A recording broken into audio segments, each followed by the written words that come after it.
પગથી મુક્ત કરાવનાર અને ભારતની સ્વતંત્રતાનું સપના સાકાર કરનાર નરબંકા અને ગરવી ગુજરાતના રાષ્ટ્રીય પિતા એવા મોહનદાસ કરમચંદ ગાંધીના નિર્માણ દિનની ઉજવણી એટલે હું વાઘેલા સોહેલ આપની સમક્ષ કંઈક રજૂ કરવા માંગુ છું।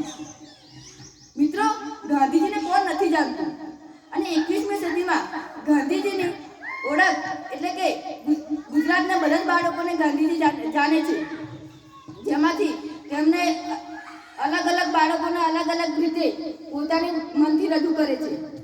તેમને 2 ઓક્ટોબર 1869માં તેમનો જન્મ થયો હતો અને સ્વતંત્રતાની સૌથી પહેલી કિરણ તેમને વક્તવ્યમાં ગણવામાં આવે છે અને તેમની માતાનું નામ પુતળીબેન અને પિતાનું નામ કરમચંદ ગાંધી હતું અને ગાંધીજીને નારો ફેલાવ કર્યો હતો કે સ્વચ્છ ભારત, પણ અત્યારે આપણે જોઈએ તો સ્વચ્છ ભારત છે નથી। એટલા માટે જો ગાંધીજી જીવતા હોત તો અમને અફસોસ થાત કે મેં જે ભારત બનાવ્યું હતું અને અત્યારનું ભારત એમને ઘણો બધો અફસોસ થાત।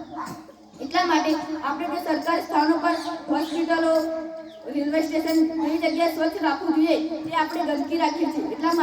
એટલા માટે ગાંધીજીએ કહ્યું છે, એક કદમ સ્વચ્છતા की ओर नहीं लेकिन हर एक कदम स्वच्छता की ओर, तभी जाकर हमारा भारत देश स्वच्छ बनेगा।